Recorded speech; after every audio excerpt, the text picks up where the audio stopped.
Commander Alex Riley looked out the main viewport of the Earth exploration vessel Horizon *. The gas giant below them glowed a deep blue in the light of the distant star.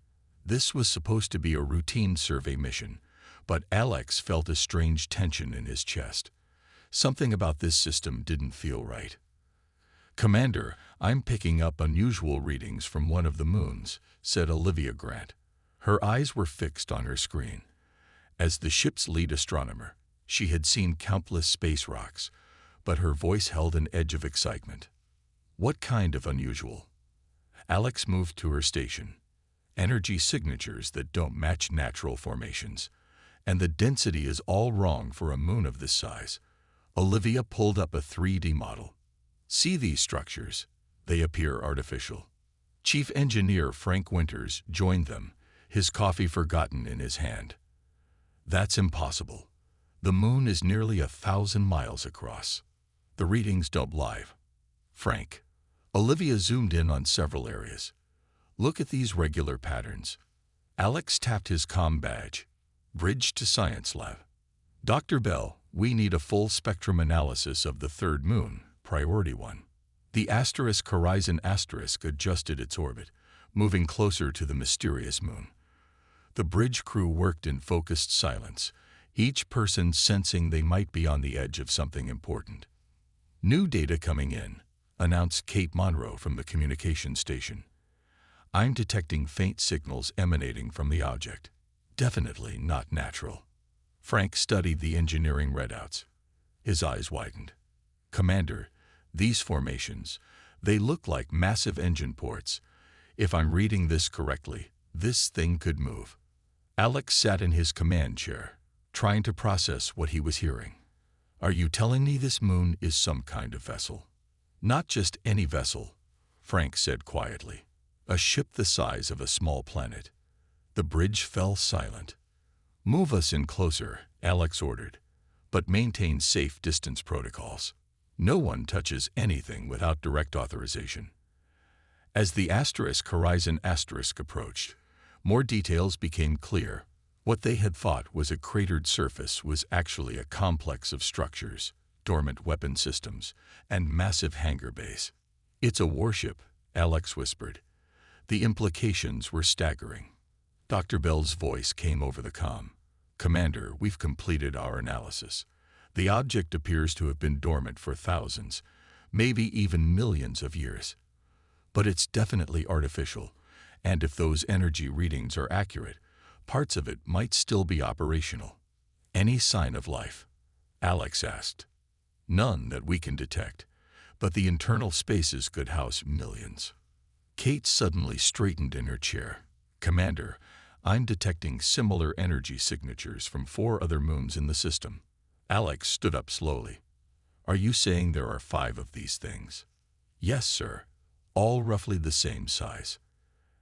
Alex made a decision. "Encrypt all communications. Nothing about this discovery goes beyond this ship until we hear from Earth Central Command. This is now classified at the highest level." He turned to his second-in-command. "Pete, prepare a secure data package for Earth. Include all our findings and request immediate instructions." As the crew worked, Alex stared at the image of the enormous vessel. Humanity had been exploring space for less than 2 centuries. They had encountered a few alien species, established trade, and built a modest presence in their corner of the galaxy. But nothing had prepared them for this. A civilization capable of building warships the size of planets would change everything humanity thought they knew about their place in the universe.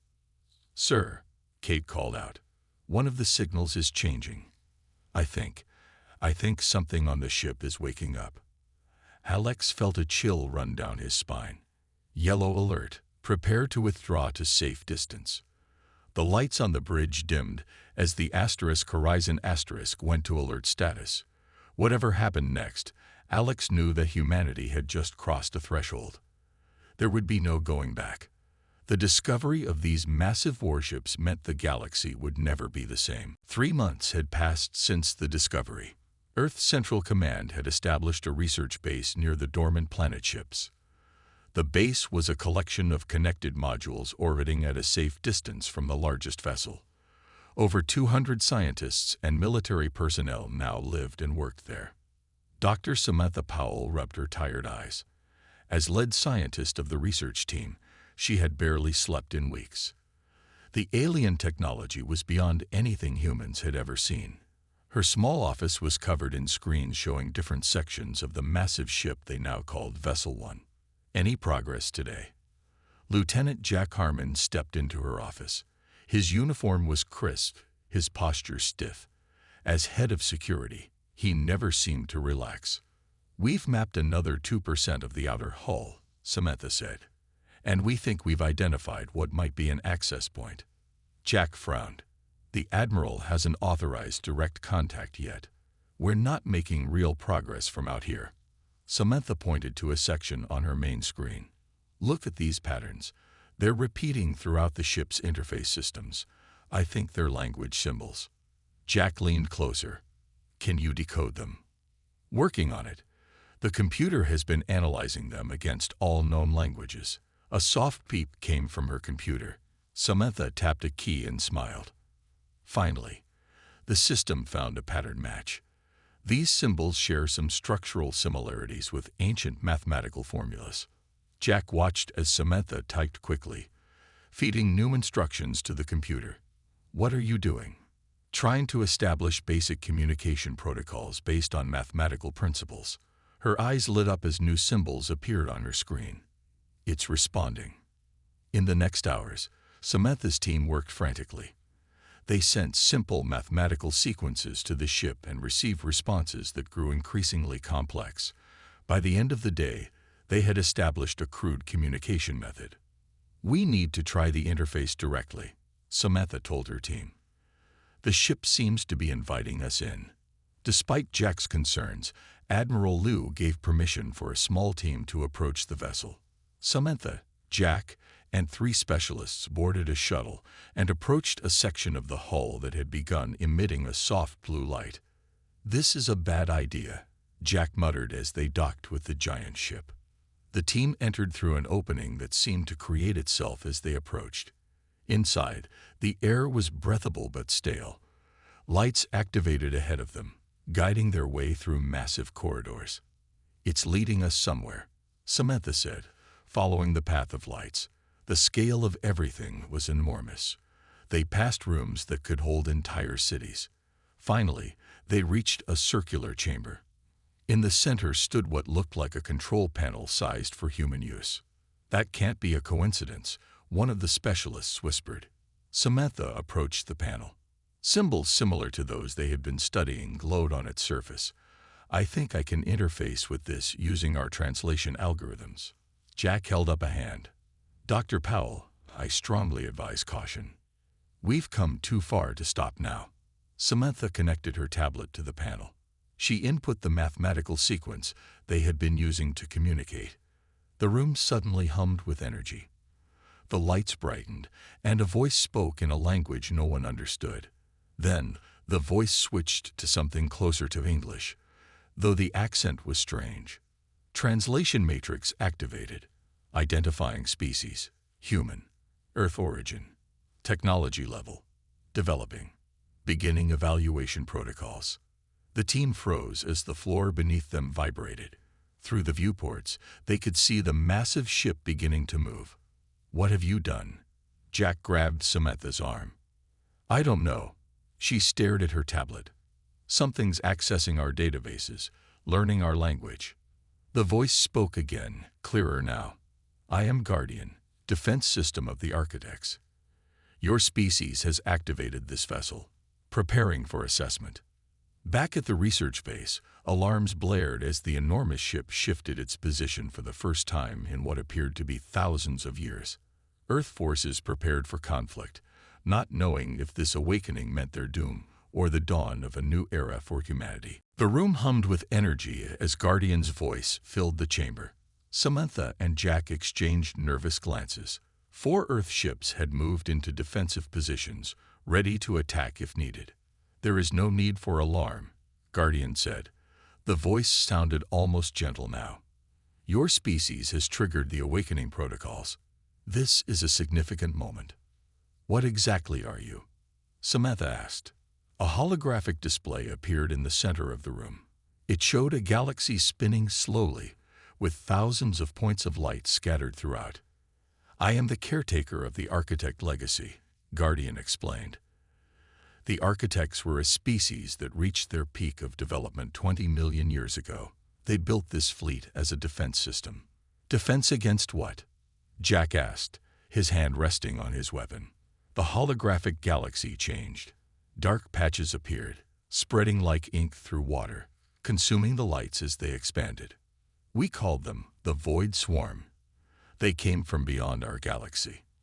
The Architects fought for 1,000 years, but even with all their technology, they could not win. Before the end, they created us, the Guardian Fleet. We were programmed to remain dormant until a species worthy of inheriting the Architect legacy emerged. Samantha moved closer to the hologram. And you think that's us?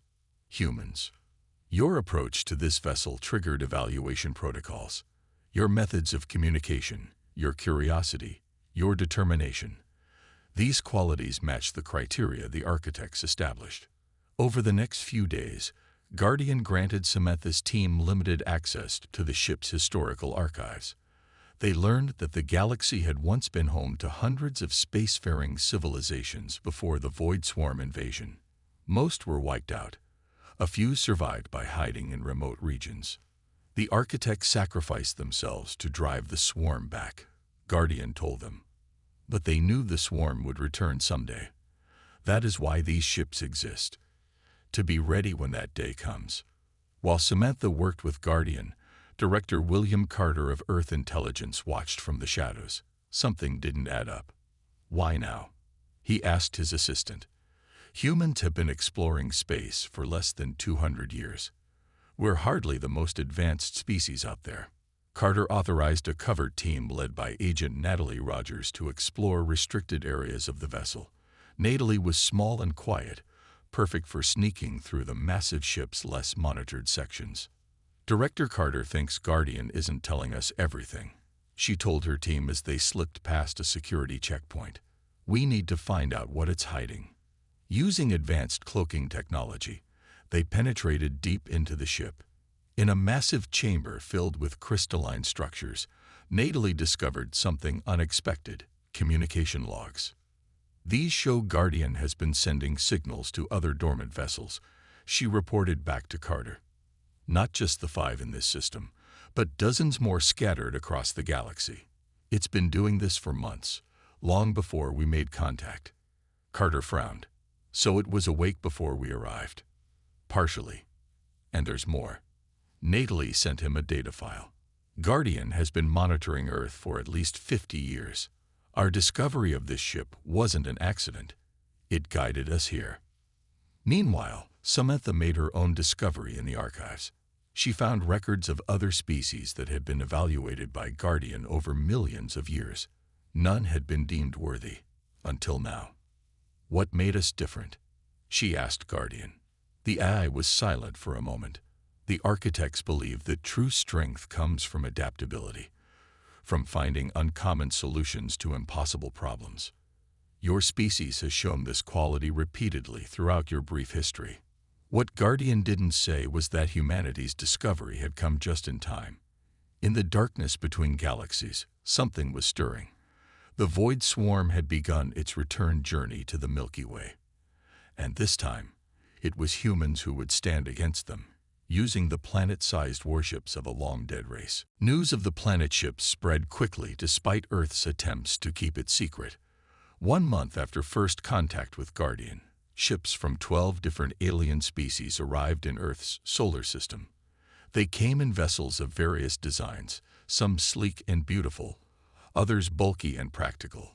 All were advanced beyond Earth's technology. Ambassador Eric Stone stood in the grand meeting hall of the United Earth Government building. He had been chosen to represent humanity to this group that called itself the Galactic Conclave. At 52, Eric was known for his calm under pressure. Today, he needed that calm more than ever. Humans have no right to control the Guardian fleet, said the Zilvan representative. The Zilvans were tall beings with pale blue skin and 4 arms. Their voice translator made their words sound harsh. Your species is barely out of its cradle. You still fight wars among yourselves. Eric took a deep breath. Guardian chose humanity as inheritors. That was not our decision to make.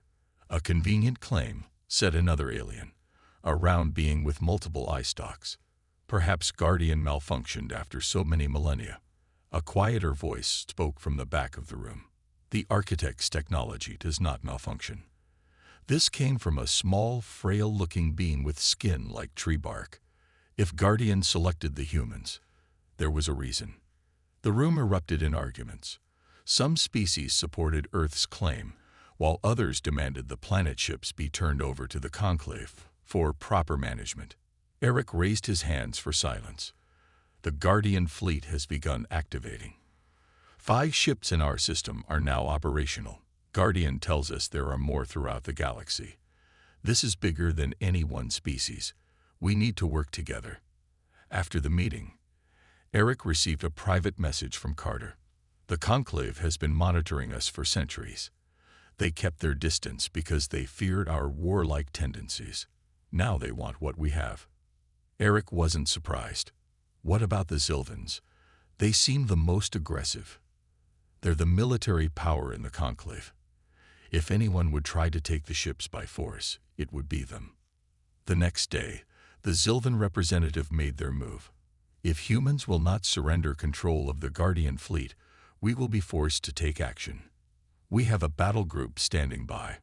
Guardian had been silent during these negotiations, but now, the AI's voice came through every communication device in the room. The architects did not create this fleet to be a prize in political games, Guardian said. The ships were built for one purpose only, to defend against the Void Swarm. The alien representatives fell silent. The humans were chosen because they exhibit traits the architects valued: adaptability, creativity, determination. The fleet recognizes them as worthy inheritors. The Zilvan representative stood taller. Humans are dangerous and unpredictable. They cannot be trusted with such power. Perhaps that is exactly why they were chosen, Guardian replied. As the debate continued, Agent Natalie Rogers and her team made another discovery deep within the first planet ship. They found a communications center with screens showing distant parts of the galaxy. Guardian, Natalie called out. What are these signals? The AI's voice was softer here. Those are the other Guardian vessels, 15 in total, scattered across the galaxy. You're in contact with all of them. Yes, they are awakening. Preparing. Preparing for what? A new screen activated, showing the darkness between galaxies. Something moved there. A vast, shifting cloud of darkness. The Void Swarm was not defeated, Guardian said. It retreated. And now, it returns. Back at the negotiation, the mood changed suddenly when emergency signals came in from a distant Zilvan outpost. The transmission was fragmented, filled with screams and static. Unknown hostiles, massive casualties. Cannot stop them. They consume everything. Then silence. The Zilvan representative looked at Eric with new eyes.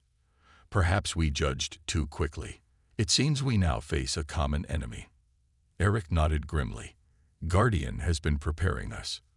The real fight is just beginning. Agent Natalie Rogers stood before Director Carter and Ambassador Stone in a secure room. Her findings could no longer be kept secret.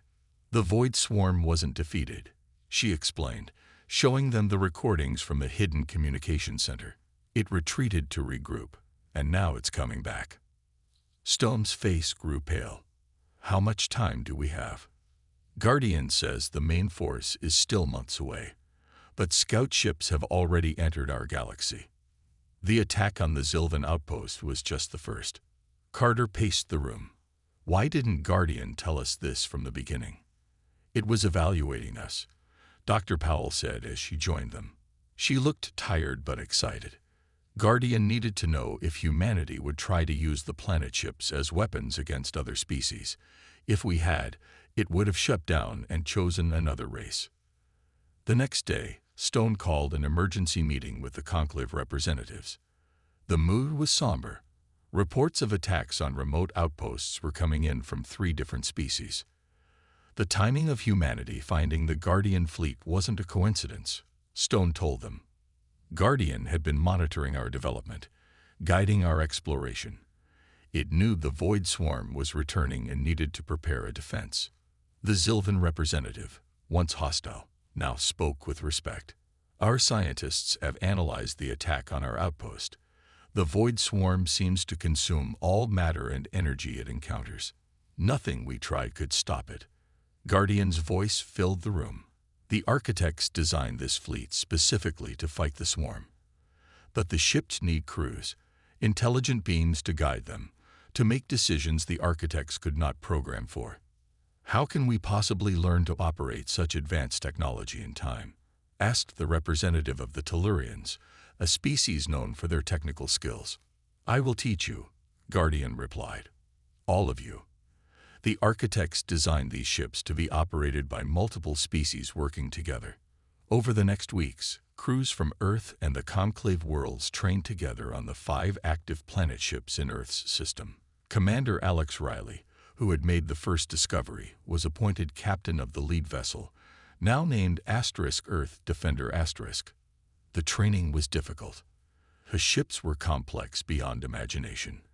But Guardian was patient, guiding them through systems designed to harness the power of stars and bend the fabric of space. Dr. Powell made a breakthrough when studying the architect's weapons. They don't just destroy the swarm, she told Riley. They unravel it at a fundamental level. The swarm is like a living wave of energy and matter combined, consuming everything in its path. The architects found its weakness. As they trained, more reports came in of swarm attacks, each one larger than the last, moving deeper into the galaxy. They're testing our defenses, Carter said during a strategy meeting, learning our capabilities. The Conclave formally recognized humanity's claim to the Guardian fleet, but insisted on mixed crews. No single species would control such power. Riley walked the massive bridge of the Earth Defender *. His crew was a mix of humans and aliens, working side by side. Chief Engineer Winters had bonded with a 6-limbed Tellurian engineer over the ship's propulsion systems. Communications specialist Kate Monroe was learning the complex language of the bark-skinned dendrons. It's strange, Riley told Dr. Powell as they watched the crews work. A month ago, we didn't know any of these species existed. Now we're training to save the galaxy together. Powell smiled. Guardian says that's why humans were chosen. We adapt quickly. We build connections. Riley wasn't so sure. He had seen the recordings of the swarm attacks. Nothing survived its touch. Entire planets were consumed, reduced to empty husks. We'll be ready, Guardian assured him, sensing his doubt. The ships are awakening across the galaxy. The crews are learning. When the swarm comes in full force, we will stand against it. Riley nodded, but the weight of command felt heavy. Humanity had discovered the planet ships, but now they carried the responsibility of leading the galaxy's defense. Everything would depend on what they did next. 6 months had passed since the discovery of the planet ships. 5 vessels were now fully operational with mixed crews of humans and aliens. Commander Riley stood on the bridge of the Earth Defender * and watched the stars on the main view screen. They were in position near the Arcturus system, waiting. Signal from Solar Guardian *, Kate Monroe called from her station. Captain Wilson reports all systems ready. Laura Wilson commanded the 2nd planet ship. She had been a top pilot before taking command of the massive vessel. Her crew was 40% human, the rest a mix of conclave species. Tell her we're ready too, Riley said. He turned to his first officer, a Zilvan named Krek. Status report. All weapons charged. Defense systems at full power. Crew at battle stations. Krek reported. The 5-planet ships formed a defensive line in front of Arcturus. Intelligence suggested the Void Swarm would launch its first major attack there. 3 inhabited planets with billions of lives were at stake. Dr. Powell's voice came through Riley's earpiece. "Alex, the sensors are picking up distortions at the edge of the system. They're coming." Riley touched a control panel, opening a channel to all 5 ships. "This is it, people. Remember your training. Remember what we're fighting for." The space in front of them seemed to tear open. Darkness poured through like black water, forming into thousands of shapes. Some were small, the size of normal ships. Others were massive, but still tiny compared to the Guardian vessels. "All ships activate primary defense fields," Riley ordered. The 5-planet ships glowed as energy shields encased them. The swarm attacked without hesitation, rushing toward them in a wave of darkness. "Firing main cannons," Krek announced. Beams of energy, blindingly bright, shot from the planet ships. Where they touched the swarm, the darkness dissolved. But there were too many. The swarm split into smaller groups, targeting each ship separately. "They're adapting to our weapon patterns," Engineer Winters shouted from his station. Changing tactics. The battle raged for hours. The planet ships revealed their true power, deploying weapons that could destroy entire fleets and create distortions in spacetime. But the swarm was relentless, and it had its own tricks. "Hull breach on Deck 12. A crew member called out. "The swarm is using some kind of energy that eats through our shields." Riley gripped his chair as the ship shook. "Powell, what's happening?" Dr. Powell's voice was tight with tension. "The swarm has evolved specifically to counter architect technology. They'd been preparing for this too." On the Solar Guardian Asterisk, Captain Wilson and her crew fought to repel swarm entities that had attached to their hull. "They're trying to get inside the ship," she reported to Riley. "We're sealing off sections, but they keep finding ways through." Kate Monroe, who had been analyzing the swarm's movements, suddenly called out, "Commander, I'm detecting patterns in how they attack. They're not just a mindless swarm. There's intelligence directing them." Riley studied the tactical display. She was right. The attacks were too coordinated, too precise. "Can you locate a central control point?" "Working on it," Monroe said, her fingers flying over her console. The battle continued to rage. 2 of the planet ships took heavy damage. The crews fought desperately, using every weapon and tactic Guardian had taught them. Finally, with a combined attack from all 5 ships, they managed to destroy the largest swarm concentrations. The rest retreated, disappearing back into the darkness between stars. The victory had come at a cost. Hundreds of crew members were dead or injured. Parts of the planet ships were heavily damaged. But Arcturus and its billions of inhabitants were safe. As emergency teams worked to repair the ships, Riley met with the other captains and Guardian. "That was just a probing attack," Guardian told them. "The swarm was testing our capabilities, learning our weaknesses. And now they know how to hurt us," Wilson said, her face grim. Riley looked at the damage reports. "How long until the main swarm force arrives?" "Weeks, perhaps a month," Guardian replied. "And it will be many times larger than what you face today." They had won the first battle, but the war was just beginning. And despite the planet ship's power, Riley wasn't sure if it would be enough. Intelligence reports confirmed the worst fears. The main Void Swarm fleet would arrive within 3 weeks. The galaxy faced extinction if they failed to stop it. Guardian revealed one last hope. There are 15 more dormant planet ships scattered across the galaxy. If we can find and activate them in time, we might stand a chance. Teams raced to locate the hidden vessels. Dr. Powell worked day and night developing modifications to the planet ship's weapons based on what they had learned about swarm vulnerabilities. "The swarm absorbs energy," she explained to the gathered captains. "But it has trouble with rapidly changing frequencies. We can modify our main weapons to shift patterns constantly." Director Carter arrived with troubling news. We've found evidence that some Conclave members knew about the Guardian fleet for decades. They kept it hidden, hoping the swarm would never return. This revelation threatened to fracture the fragile alliance. Species began to argue and blame each other for past secrets. The unity they needed was falling apart just when they needed it most. Ambassador Stone called an emergency meeting of all fleet captains and representatives. As they argued, he waited patiently. When the room finally quieted, he spoke. "We can fight each other over past mistakes, or we can fight the swarm. We don't have time for both." Stone proposed a radical solution, a new command structure where authority was based on merit and ability rather than species. The best leaders should lead, regardless of where they come from. Many protested, but Guardians supported the plan. The architects built these ships for all intelligent life, not for politics. With time running out, the proposal was accepted. Commander Riley was appointed Supreme Fleet Commander, with captains from 6 different species serving under him. They had 2 weeks to prepare. As the 15 additional planet ships were located and activated, new crews rushed to prepare them for battle.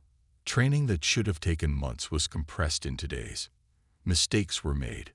Accidents happened. But slowly, the great fleet took shape.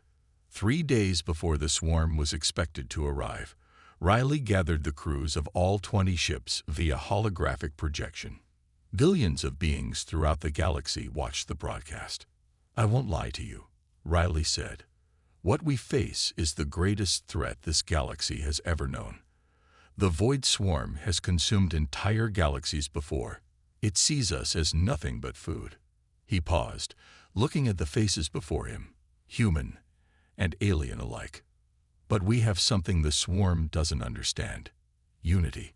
The architects built these ships, but they knew technology alone wasn't enough. They knew that different species, working together, could find solutions they never could alone." Riley gestured to the crews around him. "Look around you. A month ago, many of our species didn't know the others existed. Now we fight side by side. That's our strength. That's our hope." As Riley spoke, the sensors on the outermost planet ships detected movement. The Void Swarm had arrived early. It was massive beyond imagination, a darkness that blotted out the stars. "All ships to battle positions," Riley ordered calmly. "This is what we've prepared for. Every species, every world is counting on us." The 20 planet ships moved into formation, their massive forms eclipsing stars as they prepared to make their stand. Dr. Powell's modified weapons were ready. The crews were as prepared as they could be. Kate Monroe looked up from her console with wide eyes. "Commander, I've isolated the command signals.